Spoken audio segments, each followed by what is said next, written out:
What's up, runners? Welcome to the podcast today. We're super excited to be back with you. We are back in Florida after a couple weeks away from home. We were on vacation for a while, so we did still release the podcast. I was so proud of myself that we recorded multiple podcasts before we left and got that all out there. I hope this one goes smooth. It's been a while since we've sat and recorded a podcast. I know. We actually were ahead of the schedule. Yeah. It was great. I know. So before we jump into today's topic, I just wanted to make a quick announcement. We are going to be running a new free class teaching you how to run faster and longer by running easier, by understanding how to connect to your body, to listen to your body, and learn how to run easier and get better results.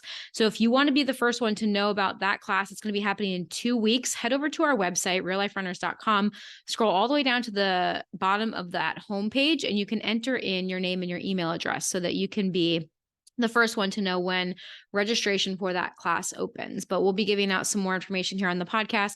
But you definitely want to be on our email list as well, because we send out a weekly newsletter with tips and things about, how you can improve your running, with our latest podcast episode, with wins from our Academy members, all sorts of fun stuff. So head over to the website and get on the email list so you guys can be the first to know when we drop new classes and new trainings for you. Yeah. And that training is slightly related to what we're talking about today of, that one's about going easier. The whole idea of today is this idea of doing more and whether or not it's helpful. Right. And so I think a lot of times we often think that more is better in both our running and in the rest of our life. We're like, if we could just do more, if I can accomplish more, things will be better. I will be a better runner. I will be more successful, whatever it might be.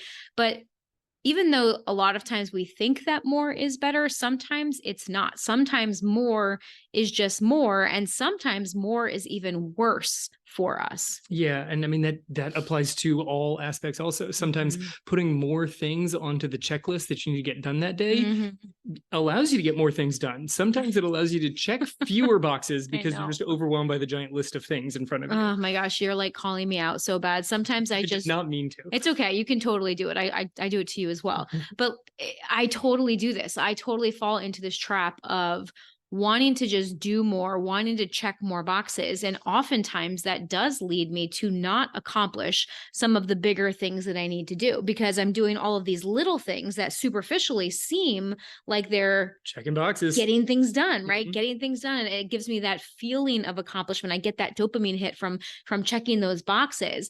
But a lot of times that requires me to put off bigger projects that are actually going to move me forward in the long term. So you never ate the frog?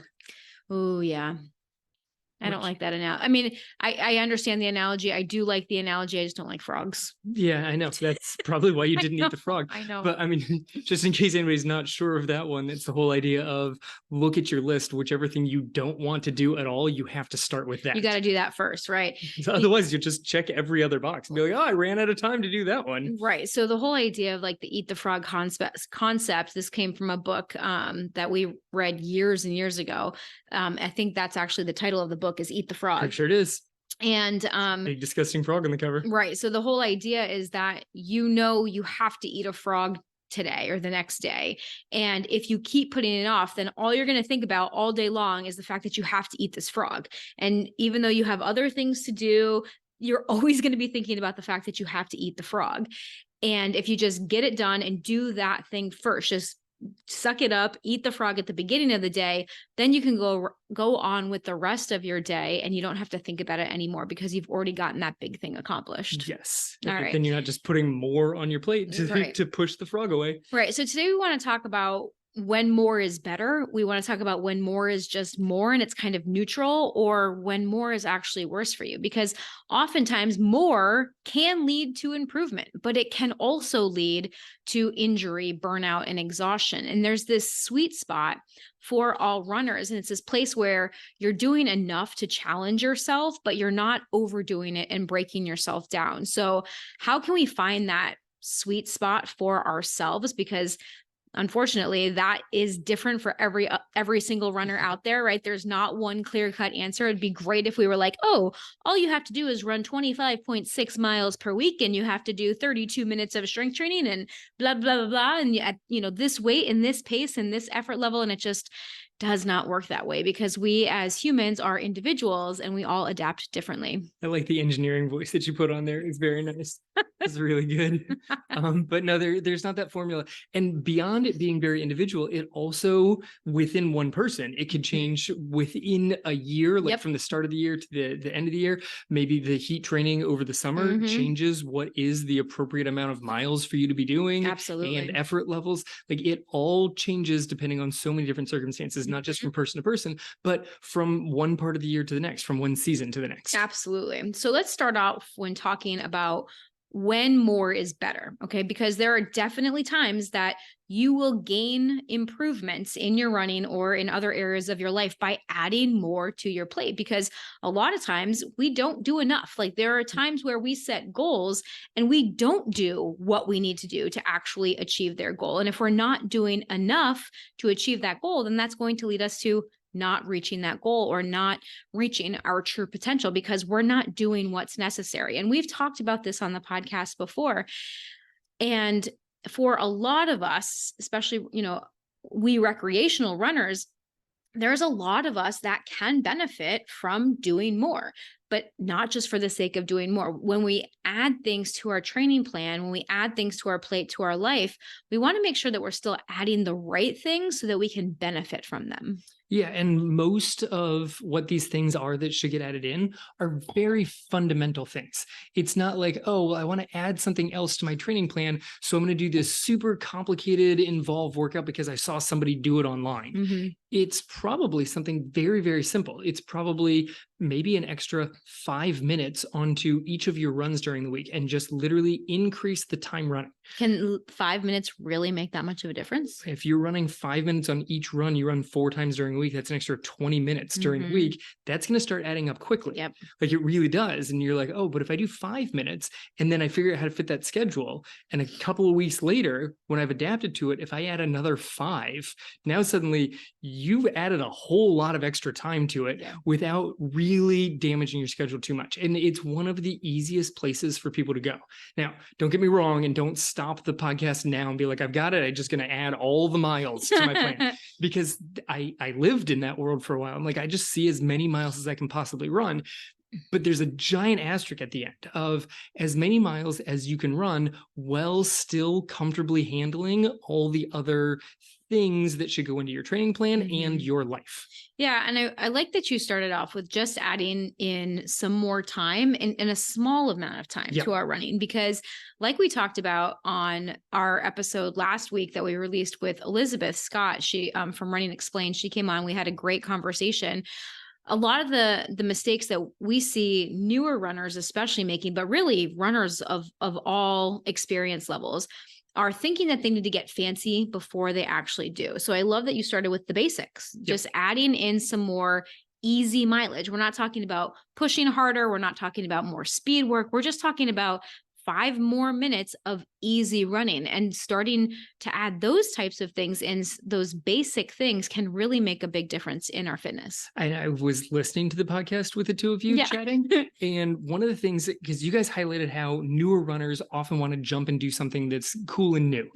And do all the different workouts and like all the things that they saw other people do online. But runners that have been going for years and years, who have some speed workouts going during their week, sometimes forget that they could in fact benefit by adding 5 or 10 minutes onto a couple of runs during the week. Absolutely. And that's why I say runners of all experiences that have been running for all sorts of different amounts of time. So yes, running more can possibly add to your fitness level, but don't forget about one of my favorite things, which is strength training. Because if you're just adding running miles or running minutes and you're not increasing your strength training, a lot of times that can lead to some breakdown, because you always want to make sure that you're building that foundation, and your foundation includes your easy running. It also includes your strength and your mobility. So in order for your body to handle an increase in training volume, whether that's mileage or minutes or however you like to track it, you want to make sure that you also have the strength in your muscles and in your bones and your joints and your tissues, so that your body can handle that increase in your training load. Right. And so this involves making sure that you are strong enough that you've possibly even increased your strength routine before you start adding on mileage. Yes. If you don't have strength routine at all, put that in before you start adding mileage. Yep. Mileage is not the low-hanging fruit in this case. If you're looking at your training schedule and it never says strength, that's your easiest fix. That is definitely your easiest fix. If you're not strength training already, you need to be. Like, period, end of story. I will say that until I head to the grave, all runners need to strength train. If you want to be a strong runner, if you want to decrease your risk of injury, if you want to get faster, if you want to run longer, any way that you actually want to improve your running, you have to strength train. Any way that you actually want to just improve being a human, you should be strength training, because as we get older, we lose lean muscle mass, and strength training helps to counterbalance and counteract the natural, quote unquote, natural effects of aging. You don't have to lose muscle as you get older. You can reverse or slow down or kind of balance out those age-related changes in muscle loss through strength training. Okay, so these are a couple of things that you could actually add into your schedule that are not just more, but would be beneficial. It's possible, it's likely, it's 100% given that if you're not doing strength, you need strength. If you have strength, make sure that it is enough before you think, okay, I could add some extra easy running to my schedule, because it's possible that just adding in a little bit of easy running and then a little bit more and a little bit more is going to tip the scale so much that you're not strong enough to handle that volume. So make sure that you're getting enough strength that you feel strong and capable of doing it. Yeah. And if you're only doing one strength training day a week, you will benefit by adding a second. Like, I will go ahead and hands down say that as well. Yeah, like, that's a good way of looking at it. You have to be doing strength training at least once a week. I recommend most runners do 2 to 3 times per week in strength training. But again, like we go into later in this episode, adding more for just the sake of more, or adding more just because you're like, I want to keep getting stronger, stronger, stronger.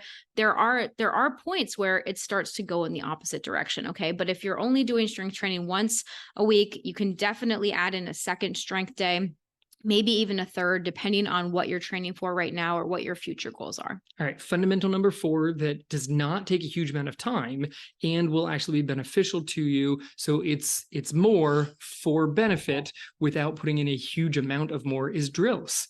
Like, running is an actual skill. If you were doing any other sport, if you were playing baseball, you would spend some time doing batting practice, not just playing games. You would spend some time taking ground balls, not just playing games. Right. Sometimes we're like, oh, well, it's running. I'll just spend my time running. But there are drills that you can do that will improve your form, improve your efficiency as a runner. And doing those will help, one, running feel easier, and likely improve your mobility that will help you stay healthier. Yep. And another thing that you want to look into where more can benefit you is recovery, especially if you are increasing your mileage, you're increasing your strength, you're increasing your training load, the load that you're placing on your body. You need to also increase the amount of recovery that you are allowing yourself so that you can reap the benefits of all of that extra training. Excellent. All right. Now, those are your big fundamentals. The next one is going to show up in more is better, more is more, and more is worse. And this is speed work. Speed work is great, but not necessarily required for everybody, and certainly not in huge amounts for everybody. It can do a great job of improving your running ability, and it can do it over a short period of time. So people are like, oh, well, I should do this all the time. This would be great. Except speed work is also extra stress on your body, more than some of the fundamentals that we talked about, more than, properly done, appropriate load strength work, more than adding 5 minutes here, 10 minutes here as easy running. Speed work is more forces on your body. So it is a little bit more dangerous to start adding this guy on from an injury perspective. Right. But speed work is definitely something that if you want to get faster, you're going to need to do speed work. Yes. It's just a matter of how much and in what ratio and in what volume. And there's a lot of different factors at play here, including your own experience with speed work, including your history or your tendency toward injury. So it's definitely one of those things that you want to add in, but not excessively. I would say if you're doing no speed work, a great place to start is strides. Mhm. Do you agree with that one, or do you think we should start on like a moderate speed? What's your thought on No, where to start with speed? I think strides is a great place to start because you can do moderate strides as well, Also right? true. Like you don't have to go in and like jump into sprinting. Well, strides aren't sprints in the first place, but you don't have to jump into hard effort strides. You can start with just medium effort strides and Yes. just to get yourself used to running at different speeds, at different effort levels, at different paces, so that you can start to learn what those different things feel like in your body. Right. And then you can also do moderate speed. Like you don't have to, everything doesn't have to be super, super fast. Speed work can be medium effort. It can be kind of like 5K effort. It can be pushed a little bit beyond 5K effort. It doesn't all have to be super, super fast. There can be medium effort level speed. Newer runners, people that aren't used to speed, can gain huge benefits from tapping into any of these things.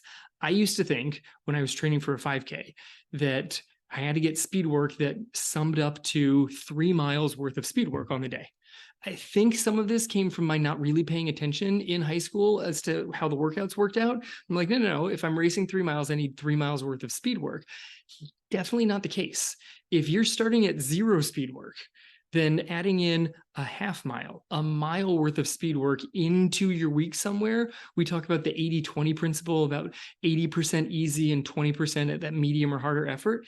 If you're currently at 100% easy and no harder efforts, just a little bit is where you should be starting. Yeah. And I also think that when you point out that we can do moderate effort level, it's really important for us to point out that most of your training needs to be done at an easy level. So when we Yes. talk about earlier about adding in more minutes or more miles, we're talking about easy running. And if you aren't familiar with effort-based training, you can go back in our podcast. We've got lots of episodes based on our talking about effort-based training. That's what our training class is going to be in a couple of weeks. So if you want to learn more about effort-based training, you should definitely sign up for that free class. And when you're doing the majority of your mileage at an easy pace, adding in some extra moderate pace is fine. What we're not talking about is that if you are already doing all of your runs or most of your runs at that medium to moderate effort level, adding more moderate to medium effort is not going to benefit you at all because you're not doing enough easy level. Right. And I think that's going to take us like into our next topic here of like when more is just more, when more is worse. Because if you're pushing too hard, so we talk about, pushing harder or doing more, there's a lot of that mentality that is kind of infiltrating the running space where it's actually hurting people. Right. So I hit this last point on more is better, and I think it'll kind of blend into more is sometimes just more. Yeah. Is extra mileage is a great way, almost regardless of what distance you're racing for. So some people are like, well, if I'm training for a marathon, I see how adding some extra mileage would improve my aerobic capacity. Same thing happens if you are training for like a 5K. A 5K is almost entirely aerobic. So it is also just as beneficial if you're training for a shorter distance. All right. So now let's talk about the idea of when more is just more. Okay. Because we just wrapped up when more is actually better. And a lot of us can improve by actually adding more to our schedule, whether that's more mileage, more speed work, more strength training, more recovery. Mm-hmm. There's a lot of things where adding more can actually benefit us. But sometimes adding more has no benefit. Adding more is just more for the sake of more and doesn't actually benefit us in any way. And we oftentimes see this because especially with all of our technology and devices now, we are always keeping track of our mileage. We're keeping track of our personal best. We're keeping track of our Strava segments, and we're always striving to get better, which is fantastic. There's nothing wrong with wanting to improve, but it can also get dangerous because a lot of times runners become obsessed with the numbers. So if they don't see those numbers improving, they feel frustrated or disappointed, and that because they feel like they need to have those numbers increasing or decreasing, depending on if we're talking about, mileage or pace or whatever it might be.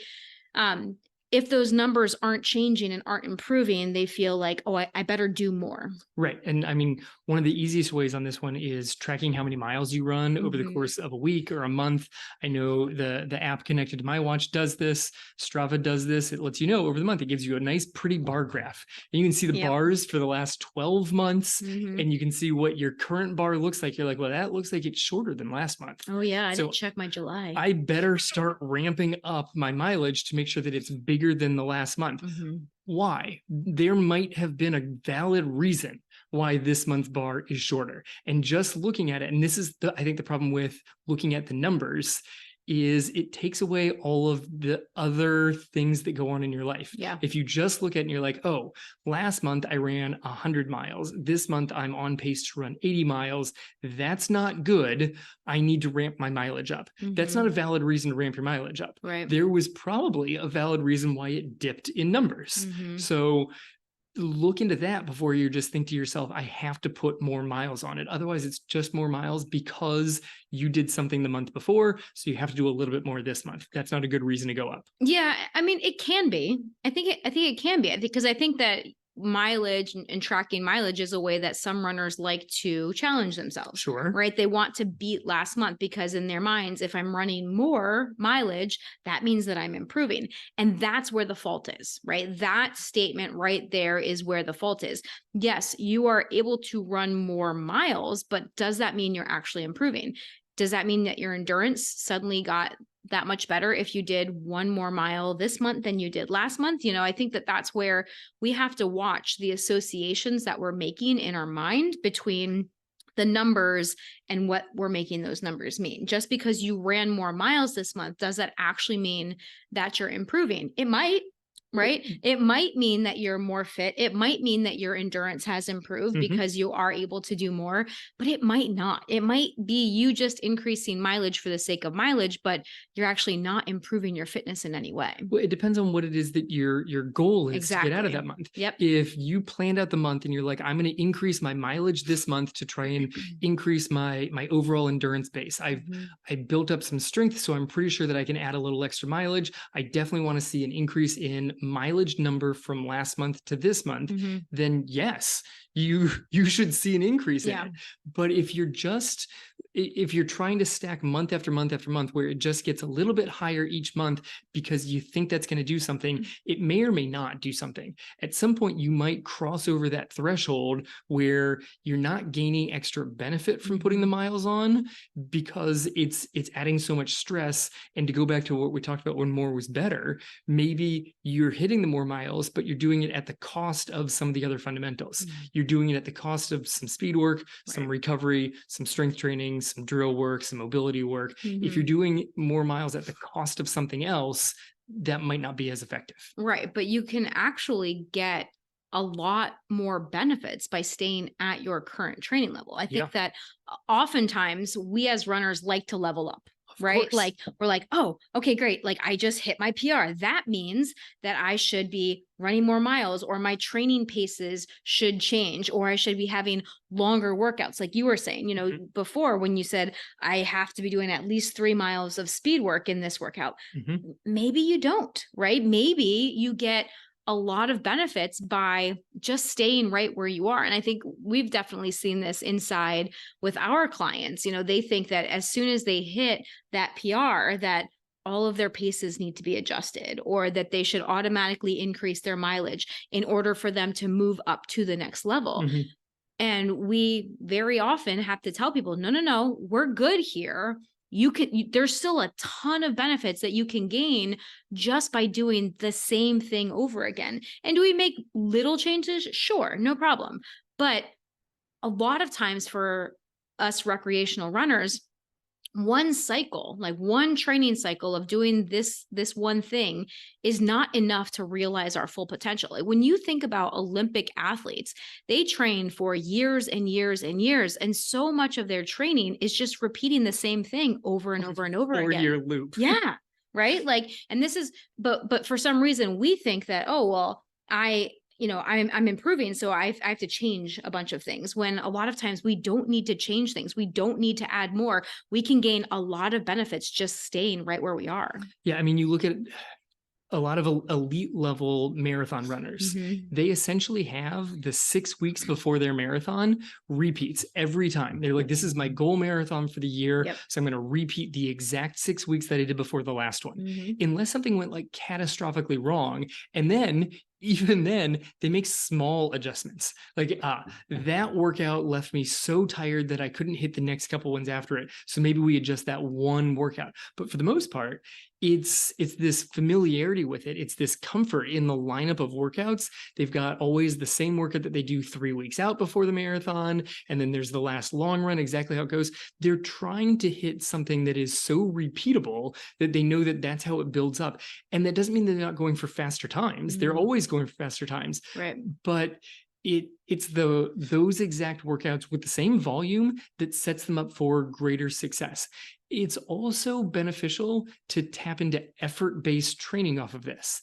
If you're like, oh, well, now my half marathon went from a 2:05 to a 1:55. So all of my workout times, all of my paces should drop a certain number of seconds per mile. Right. None of that matters if easy runs feel easy.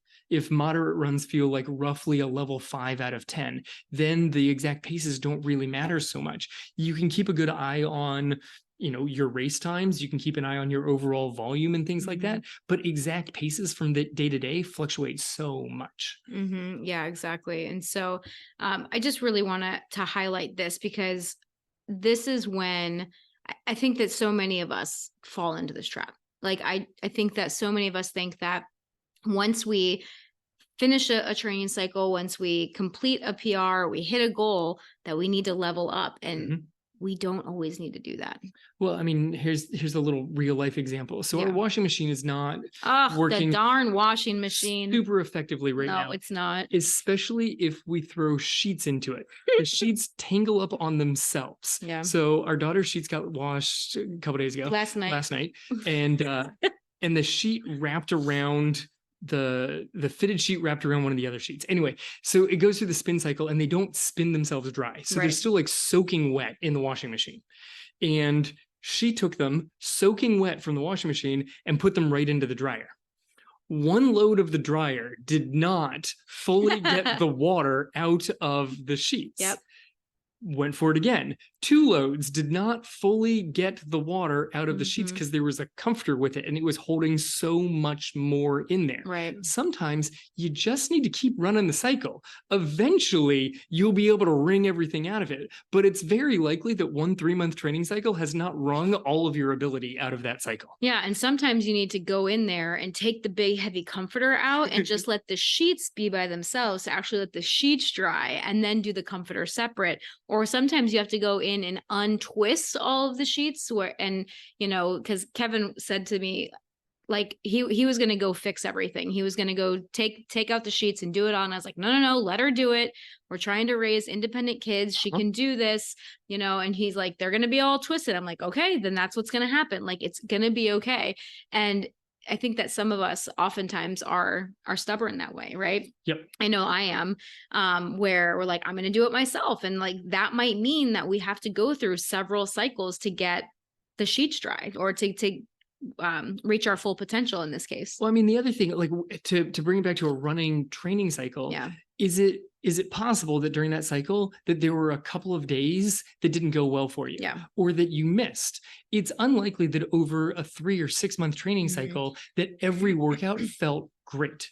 Even if you managed to check the boxes and say, yes, I did all the workouts, you probably had some days that didn't feel great, that just you didn't bring, I mean, you maybe brought as best as you could on that day, but you didn't necessarily hit the workout as intended. Yeah. And so going back and doing the same cycle again, now maybe you hit that workout differently and it goes through and has trickle down effects through all the rest of your workouts. Right. And then sometimes you just need like a coach or a mentor that takes a look at your twisted training sheets and your cycle and just removes the one thing that's preventing them from getting dry. Yeah. And reaching their full potential. Yeah. Small adjustments, Right. not massive overhauls because you finish a training cycle, let's do something completely different.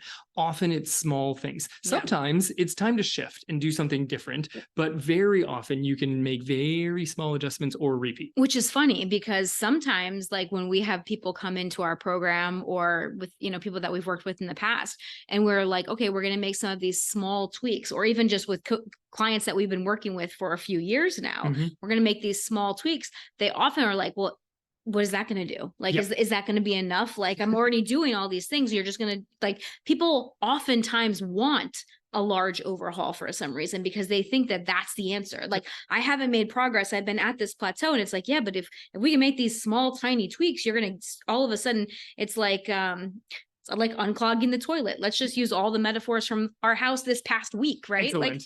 Like by actually just like removing this little block, then the toilet will actually everything actually flows. We've got some plumbing issues in this house. But that's what can happen, right? It doesn't have to be huge, like always adding things. It doesn't have to be these huge overhauls. It can be small tweaks that make a huge difference in your training. Yes, because sometimes more is more in your training plan, no matter what level you're at. Does not necessarily need to be the fanciest training plan. Stick with the fundamentals, no matter what your running age happens to be. All right, let's talk about when more is worse, okay? Because this is the trap that we often find a lot of people falling into. We start doing more because we think that that's what's necessary for us to improve, or we see other people doing more, or we've been running for a while and we've been like increasing our mileage and we've been doing all the things and we keep improving. So we just assume that there's this linear progression to our training and to our improvement. So we ramp up too quickly thinking this is going to lead to linear improvement. I've already a year ago, I was running 0 or 10 miles a week, and now 6 months later, I'm running 20 miles a week. And then I'm going to bump up to 30 miles a week because I've gotten faster as I've done this. And linear increases in your training do not lead to linear improvements in your running, in your times, in your paces. And oftentimes, if that's the way that you're thinking, if that's the way that you're training, at best, it can lead to a lack of progress and more fatigue. And at worst, it can lead to overtraining and injury. Yeah, I think often, especially if you stick with just mileage, is people get caught up. And that's why I said, please listen to the whole episode and don't stop on very first part where I said adding mileage is often the answer. Yeah. Because sometimes what happens is people add mileage and they improve, and because they're living in the world of more is better. Yeah. And then they add a little more mileage and it doesn't improve because they're currently living in the world of more is just more. And they get frustrated because they didn't realize they made a jump from more is better to more is more. So they double down and add more on top of it. Oh my God. And they make it all the way from more is better to more is simply more into more is worse. Yeah. And now they're so frustrated, and not just not getting anywhere, but they're going backwards because they were living on the plateau. If they had just stuck on the plateau for a while, they may have had the breakthrough and continue to progress, but they kept adding even more to it. Okay. To go with the plumbing analogy off of this one, if you've got a clog, shoving more down the drain is not going to unclog it. You're just increasing the clog. Okay. You actually need something that's going to help actually make progress into this. More is definitely worse if the problem is a clog. That is such a good insight. Like I'm like just listening to you talk right now, and it's so true. Well, and it's so funny, right? We're at more is better. We add more and get to more is just more, where we're not making any progress. And instead of going back down, we're like, no, that just means I'm not doing enough, right? Like I just probably didn't add enough more. So we then double down, add more, and then we get into the more is worse. That's so interesting. I think the most important part of this thing, because there are definitely times people can see when more is better. Yeah. And there are times that people can definitely see when more is worse. Yes. Okay. But that more is just more. That's a hard place to figure out. And it's very tough to decide if you're there or not. Because it's a plateau. Right. And sometimes when you're on the plateau, pulling back is the answer. And sometimes just living on the plateau and not trying to increase even further, but just hanging out on the plateau and seeing what happens if I stick here for a while. Do I get a breakthrough? Because no one likes living on the plateau. Everyone wants to have the running coach. Man, if you train with us, you'll never have a running plateau again. I've seen these ads on Instagram. Run the opposite direction. If anyone ever says that. Sure. You can get somebody off a plateau rather quickly. You look at their training plan and change it. Yes. Look at what they're doing and make a change. The end. Change something. Look at the 4 fundamentals we did in the first section and increase one and decrease another, and you're done. And you're going to do something. Yeah. You're going to get some sort of movement. There's going to be a change. You're no longer on the plateau. But just continuously adding things, that's the issue. So knowing when you've reached that more is more and how to adjust. So how do we know that? If you have increased any of your big fundamentals, and that includes increasing a little bit on the speed work also, because I think this is a very, like what we said at the very beginning, adding speed work is playing with fire because it helps make progress really quickly. But if you add speed work and you see that progress, so you're like, oh, I should do a little bit more speed work, and you don't get the progress, it's very easy to progress too fast in speed work. I think it's slower to progress too much in mileage because you'll get a little bit achy before you get hurt. And so then you're like, oh, I feel a little tired. I feel a little achy. Maybe I pull back on my volume. If you go extra speed work, maybe you're doing 1 speed session a week and you go suddenly to 2 speed sessions a week, you just doubled it. You're like, oh, well, this seems like an awful lot. Your body may break before it just starts getting achy. Yeah, that's a really good insight. And you put a really good analogy in here about workouts and higher mileage are like seasoning on your food. Yeah, because some is good and it makes your food taste better. Especially like if we're talking about salt. Yeah. A little bit of salt makes almost everything taste better. Like honestly, even ice cream. Yeah, like salted ice cream. Yes, I have chocolate ice cream. Try adding a little bit of salt, and it improves it. Yeah, just a little bit. Too much salt, and that your ice cream is disgusting. So this is workouts and high mileage are like seasoning. Mileage is generally good. High mileage, and which that word high very much depends from person to person and season to season. Yes. But workouts and high mileage are good. Some is good. More is very likely to be too much, and the flavor is wrecked. And this falls into the category of too much, too soon, or too hard. And these are the things that are going to push the athlete too far, and now you're broken. I like the ice cream analogy better than our plumbing analogy. It's yes. Yeah. Because I can rinse the ice cream away down the sink where the plumbing still works. And it tastes much better too. Yep. I went there. That's what I did. All right. So you guys, that's what we have for you today. We hope this was helpful. It's one of those things that is sometimes hard to figure out yourself. And so if you want somebody to look at your training, if you're looking for some help or some guidance or some coaching, you can head over to our website, realliferunners.com. Right now, we are offering a 7-day free trial for our coaching program. That includes personalized training plans. It includes coaching, live coaching calls, feedback from coaches, and all the educational programs that we've created inside the Real Life Runners Academy. So head over to the website, realliferunners.com, and check out that free trial today. If you're looking for a little bit of guidance, that trial is only going to be good for maybe another week or so, but I'm not sure exactly when that trial is coming down, but it's going to be ending this month for sure. So limited time offer on the 7-day free trial. Yep. So if you want to get in on that 7-day free trial and give it a go and see what the Academy is about, head over to the website and check that out. And that's, I think, what we've got for you guys today. We've got.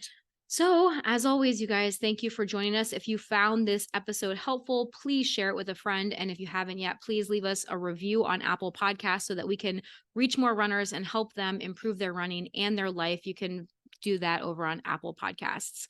And as always, thank you for joining us. This has been the Real Life Runners Podcast, episode number 318. Now get out there and run your life.